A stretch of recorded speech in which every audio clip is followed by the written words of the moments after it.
নমস্কার বন্ধুরা, chef Shrabani daily vlog চ্যানেলের পক্ষ থেকে সবাইকে স্বাগত জানিয়ে আজ আপনাদের সাথে আবারও শেয়ার করতে চলেছি রেশনের চালের ভাত ও মুড়ি খুব সহজ পদ্ধতিতে।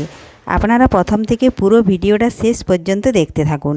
ভিডিওটি ভালো লাগলে একটা লাইক দিয়ে পাশে থাকুন ও বন্ধুদের সাথে শেয়ার করে দিন। চলুন তাহলে শুরু করি। তো দেখুন বন্ধুরা, তার জন্য ভাতের জল বসিয়ে দিয়েছি, দেখুন। আর চালটা দেখুন ধুয়ে নিচ্ছি। চালটা কিন্তু খুব পরিষ্কার, আর এই চালটার কিন্তু ভাত হতে অনেকক্ষণ টাইম লাগে।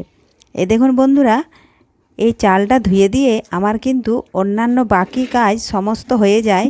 প্রায় 1 থেকে 1.5 ঘন্টা মতো চালটা সেদ্ধ হতে টাইম লাগে। আর আমরা যে বাড়িতে মুড়ির চাল সেদ্ধ করি সেটাও কিন্তু ওইভাবেই মুড়ির চালটা সেদ্ধ করা হয়।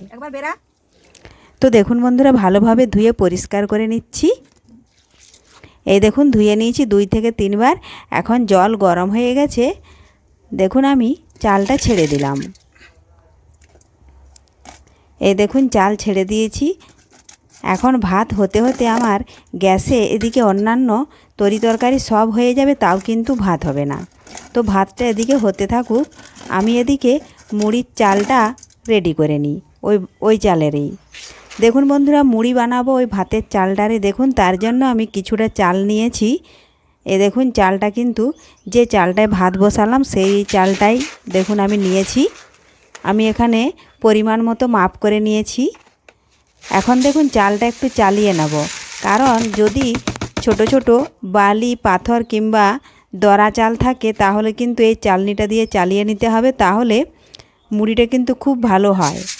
এই দেখুন আমি এখানে চালনিটা নিয়েছি। পাকা বাড়ি বানাতে যে চালনিটায় বালি চালা হয় সেই চালনিটা নিয়েছি, মিহি চালনিটা। দেখুন ছোট ছোট দরা কিন্তু সব নিচে পড়ে গিয়ে গোটা গোটা চালগুলো রয়ে যাবে। এই দেখুন এইভাবে সমস্ত চালগুলো আমি চেলে নেব। তার আগে যদি কোনো বন্ধু আমার চ্যানেলে নতুন হয়ে থাকেন, চ্যানেলটি সাবস্ক্রাইব করে বেল আইকন ওলে সেট করে দিন সবার প্রথমে আমার রেসিপি পেতে। তো দেখুন বন্ধুরা, 2-1টা সাদা সাদা ফুটো চাল আছে, সেগুলোও কিন্তু আমি বেছে নিচ্ছি, কারণ ওগুলা জলে ধুলেও কিন্তু ভেসে ওঠে না, এই জন্য আমি একটু বেছে নিচ্ছি। আর আপনাদেরকে দেখাচ্ছি চালটা চেলে নেওয়ার ফলে নিচে কত দরা চাল বেরিয়েছে, এগুলো কিন্তু মুড়ি হয় না। তো দেখুন বন্ধুরা, এখানে চেলে নেওয়ার পরে 1 পায়ে চাল হয়েছে। এই দেখুন, কারণ আমি অনেকটাই চাল নিয়েছিলাম, তার মধ্যে দরা কেটে বাদ দিয়ে দিয়েছি, এজন্য মাপ করে দেখে নিলাম 1 পায়ে হয়েছে। এখন এই চালটা ভালোভাবে ধুয়ে পরিষ্কার করে নেব। যেভাবে এই দেখুন কত ছোট ছোট দরা বেরিয়েছে, দেখুন এগুলো কিন্তু মুড়ি হবে না, এগুলো কিন্তু চাল ভাজা ভাজতে খুবই ভালো হয় আর খুবই টেস্ট হয়। তো চাল ভাজা ভেজে দেখাবো অন্য দিন এই চালটারেই। তো দেখুন বন্ধুরা, এখন আমি পরিমাণ মতো জল দিয়ে চালটা আমি 2 থেকে 3 বার ধুয়ে নেব। যেভাবে আমি ভাত বানানোর জন্য চালটা ধুয়ে হাঁড়িতে দিয়েছিলাম সেইভাবেই দেখুন আমি 2 থেকে 3 বার ধুয়ে নিচ্ছি, কারণ চাল থেকে কিন্তু অনেকটাই ঘন জল বের হচ্ছে। এই জলটা কিন্তু ফেলে দিতে হবে। আর এই জলটা যদি আপনারা না ফেলে দেন তাহলে কিন্তু মুড়িটা খেতেও কিন্তু অতটা ভালো হবে না। দেখুন আমি ধুয়ে ফেলে দিয়েছিলাম, ওটা কিন্তু দেখায় না। এখন আমি চালটা ছেঁকে নিচ্ছি, আর ভাতের চাল কিন্তু ভেজানোর কোনো প্রয়োজন হয় না। যে জল ছিল টকার ছিদ্র দিয়ে জলটা বেরিয়ে গেছে। আবারও আমি ওই দেখুন ডাবলাটাতে ঢেলে নিলাম, কারণ ওটাতে আমি লবণ মাখিয়ে নেব। এই দেখুন আমি এখানে ডাবলাতে মাখাচ্ছি, আপনারা পারলে গামলাতে মাখিয়ে নিতে পারেন। এই দেখুন পরিমাণ মতো লবণ দিচ্ছি। 1 পায়ের চাল 4 কোনা হয়, এজন্য দেখুন কোনার মাপ করে ভাগ ভাগ করে 4টা ভাগ বসিয়ে দিচ্ছি, তাহলে লবণটা কিন্তু ঠিকঠাকভাবে হবে, বেশিও হবে না কমও হবে না। কম হয়ে থাকলেও ক্ষতি নেই, কিন্তু বেশি তো একদমই হওয়া যাবে না, খেতে অতটা ভালো লাগবে না। তো দেখুন বন্ধুরা, ভাতের চালের এইভাবে যদি মুড়ি বানিয়ে খান কিন্তু সহজেই খিদে পাবে না। অল্প মুড়িতেই কিন্তু অনেকক্ষণ পেট ভরা থাকবে, এতে কিন্তু কাজও ভালো হয়। আর আমরা যে প্যাকেট মুড়ি বা লাল চালের মুড়িটা খেয়ে থাকি ওটা কিন্তু খুবই ফুলা ফুলা ভাব থাকে, ওটা খেলে কিন্তু বেশিক্ষণ দম থাকে না। তাড়াতাড়ি খিদে পেয়ে যায়। দেখুন বন্ধুরা, বেশ কিছুক্ষণ ধরে মাখিয়ে নিচ্ছি, তাহলে লবণটা মিশে যাবে।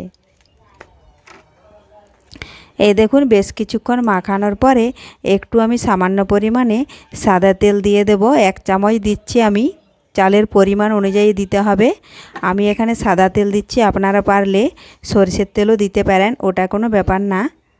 তো সাদা তেলটা দিলেই কিন্তু ভালো হয়। দেখুন এটাও ভালোভাবে মাখিয়ে মিশিয়ে নেব, আর বেশ কিছুক্ষণ কিন্তু আমি একটু মিলে রেখে দেব। হাওয়া লাগবে, তাহলে কিন্তু চালটা খুব ঝরঝরে হয়ে যাবে, জলটা টেনে যাবে। লবণটা মাখানোর পরে কিন্তু একটু জল জল ভাব হয়ে যাবে চালটাতে, লবণটা গলে। আর তাতে মেলে রেখে দিলে চালটা কিন্তু ঝরঝরে হয়ে যায়। আর এই চালটা কিন্তু ভেজানোর কোনো প্রয়োজন হয় না, ভিজিয়ে নিলে রোদে শুকনো করতে হবে। আর রোদে শুকনো করলে কিন্তু চালটা খঁজ ধরে যায়, তাতে কিন্তু মুড়ি ভালো হয় না। এক দিদিভাই আমাকে কমেন্ট করে জানিয়েছেন যে দিদিভাই, রেশনের চালের হালকা করে মুড়ি ভেজে দেখেছেন কি, পেরেছেন মুড়ি ভাজতে? তো সেই দিদিভাইকে বলি স্টেপ বাই স্টেপ দেখতে থাকুন। এই দেখুন আমি রেশনের ভাতের চাল দিয়েই মুড়ি ভাজছি। দেখুন চালটা কিন্তু খুব ঝরঝরে হয়ে গেছে, মিলে রেখেছিলাম। এই দেখুন জলটা টেনে গেছে। এখন এই চালটাই দেখুন আমি লোহার কড়াইয়ের মধ্যে ঢেলে নিচ্ছি। এখন আমি বেশ কিছুক্ষণ হালকা আঁচে একটু নাড়াচাড়া করে নেব। খুব বেশি জাল দেওয়ার প্রয়োজন নেই, কারণ লোহার কড়াইটা গরম হয়ে যাবে, আর কম চাল যেহেতু, এই জন্য হালকা আঁচেই কিন্তু চালটা নাড়তে হবে। খুব বেশি জাল দিয়ে দিলে চালটা কিন্তু ফুটে যাবে, তাতে মুড়ি ভালো হবে না।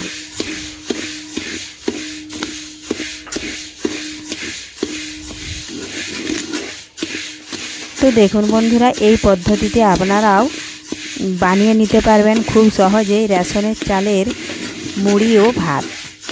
এই দেখুন এইভাবে নাড়তে হবে।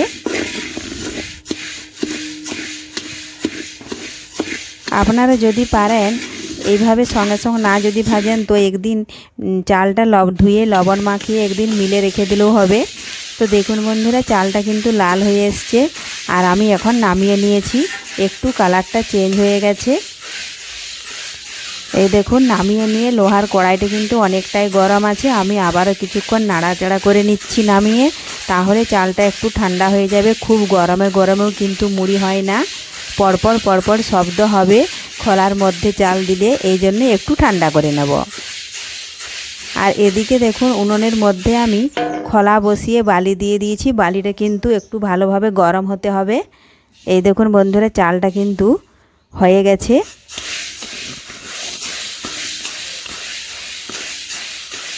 খুব সহজ পদ্ধতি, রেশনের চালের মুড়ি ভাজার কোনো ঝামেলা নেই।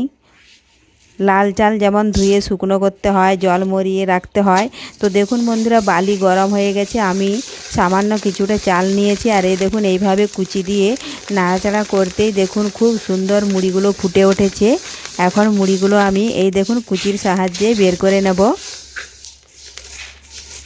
আপনারা যদি বালি থেকে খুব সহজে মুড়িগুলো বের করতে না পারেন, তাহলে সামান্য পরিমাণে একটু সাদা তেল দিয়ে দেবেন, তাতে বালিটা কিন্তু খুব পিছলে হবে, মুড়িগুলো খুব সহজে বেরিয়ে আসবে। এই দেখুন বন্ধুরা, আমার বালিটা কিন্তু অনেকটাই পিছলে আছে, এজন্য আমি সাদা তেল দিচ্ছি না, আপনারা সামান্য পরিমাণে একটু দিলেই হবে। এই দেখুন এইভাবে আমি সমস্ত মুড়িগুলো ভেজে নেব। আর এই রেশনের চালের মুড়ি যদি একবার খেয়ে থাকেন, আর অন্য চালের মুড়ি খেতে মন যাবে না, কারণ এটা শক্ত হলেও অনেকক্ষণ দম ভারী থাকে, খিদে পায় না, পেট অনেকক্ষণ ভরা থাকে। দেখুন সমস্ত মুড়িগুলো ভেজে নিয়েছি, এখন এইভাবে হাত দিয়ে একটু নাড়াচাড়া করে নেব। আর এই দেখুন কালো কালো কিছুটা মুড়ি একটু আছে, ওগুলো কিন্তু হাত দিয়ে ঘষে দিলেই কিন্তু চলে যাবে। দেখুন রেশনের চালের মুড়িটা একটু সামান্য শক্ত, কিন্তু খেতে দারুণ হয়, জল ঢেলেও খাওয়া যায়। এগুলো খাওয়ার জন্য কিন্তু কোনো তেলে ভাজা বা চপ পকোড়ির প্রয়োজন হবে না, জল ঢেলে এমনিতেই খাওয়া হয়ে যাবে। তো দেখুন বন্ধুরা, হাত দিয়ে ভালোভাবে আমি ঘষে নিচ্ছি, তাতে বালি কুচি কিন্তু দেখুন সব তলে পড়ে যাচ্ছে। এখন আমি যে চালনিটাতে চালগুলো চেলে নিয়েছিলাম, ওই চালনিটাতেই কিন্তু আমি মুড়িগুলো চেলে নেব।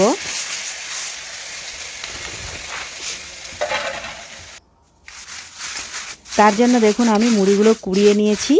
এখন ওই চালনিটাতেও দেখুন আরও একবার এইভাবে হাত দিয়ে চাপ দিয়ে এবার ঘষে দিচ্ছি, তাহলে যেটুকু কালো মুড়ি আছে সেটাও কিন্তু ঘষা হয়ে দেখুন ওটাও নিচে গলে যাবে।